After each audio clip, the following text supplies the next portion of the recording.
Di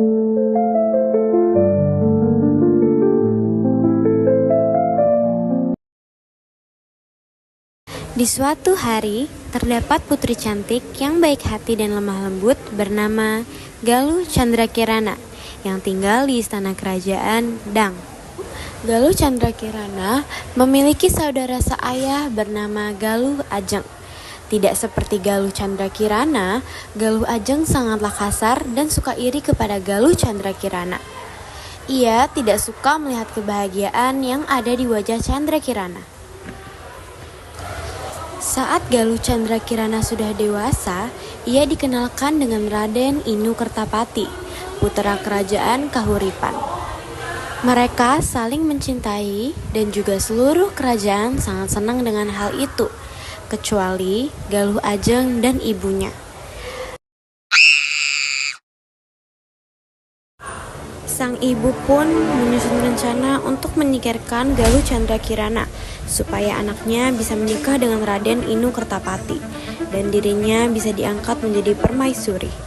Ia pun mempengaruhi Raja Dahal dengan guna-guna agar dia dapat mengusir Galuh Candrakirana dan dayang-dayangnya dari istana. Mengenai Raja, kenapa putrimu Galuh Candrakirana itu sangat kasar terhadap saya? Akankah kamu memberinya peringatan atau hukuman agar dia bisa merubah perilakunya menjadi lebih baik? Atau usir saja ini dari istana ini? Buang dia pergi jauh-jauh dan asingkan dari istana ini. Mengapa aku diasingkan oleh kerajaanku sendiri?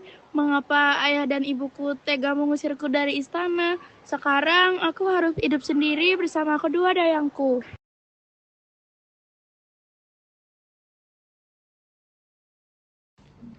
Galuh Candrakirana menetap di perbatasan antara Daha Kahuripan lalu mendirikan istana sendiri saat diasingkan. Galuh Candrakirana dan dayang-dayangnya menyamar menjadi laki-laki dan mengganti namanya menjadi Panji Semirang. Saat utusan dari Kahuripan pergi ke Daha untuk meminang harta-harta, itu pun dirampak dengan pasukan Panji Semirang.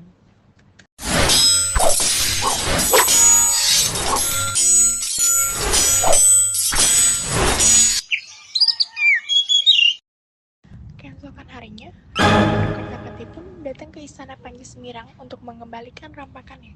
Namun, hatinya menjadi sakit karena mengetahui bahwa akan menikah dengan orang yang dicintainya adalah saudaranya, bukan dirinya. Ia pun memuja dan memohon kepada dewa setiap hari supaya bisa mendapatkan Raden Inu Kertapati dan dirinya sebagai seorang perempuan.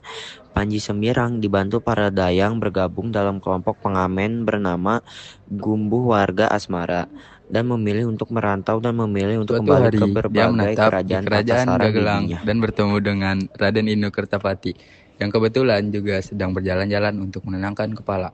Karena tidak senang dengan hubungannya dengan Galuh Ajeng, mereka pun melepas rindu dan rasa cinta mereka di dalam keraton.